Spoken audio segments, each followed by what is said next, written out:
जी, जहां तक बात है अभी हमने बात की राजनाथ सिंह जी की, आडवाणी जी की। इन दो नेताओं के बीच में अगर कोई अपनी जगह बनाने की कोशिश कर रहा है तो इन दिनों वो है गोपीनाथ मुंडे।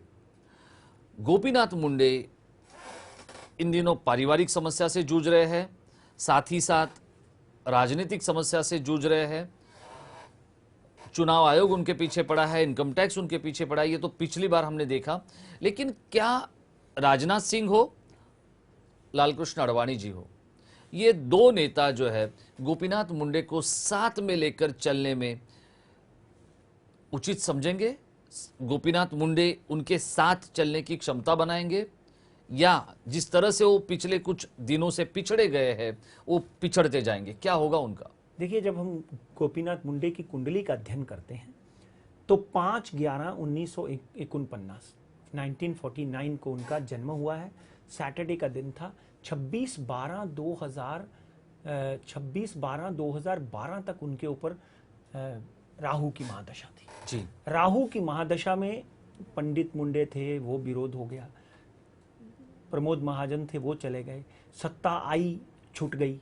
मगर अब की अगर बात करें तो कहीं ना कहीं गुरु में गुरु बैठा हुआ है, जिससे नीच प्रवृत्ति, गुरु में बुद्ध, जो मैं अभी बोल चुका हूं, उस बैठे होने की वजह से गोपीनाथ मुंडे एक जगह से नहीं 5-6 जगहों से घिरे होंगे। 2-3 जगह जग जाहिर हो चुकी हैं, 2-3 जगह सिर्फ उनको ही पता होंगी। चाहे वो अपना घरेलू मामला हो, चाहे वो इनकम टैक्स का मामला हो, चाहे उनको चुनाव आयोग का मामला हो, सीबीआई का मामला हो। मगर कहते हैं कि ग्रह दशा एक अपना निर्माण करती है, ग्रह दशा अपनी चाल चलती है। अगर ग्रह दशा आपकी उत्तम है तो आप आग से भी बिना जले निकल जाते हैं। एक्सीडेंट होता है, गाड़ी पूरी की पूरी टूट जाती है, आप देखते हैं कि इस गाड़ी में बचा ही कोई नहीं होगा, तब भी आपको एक खरोंच नहीं आती है।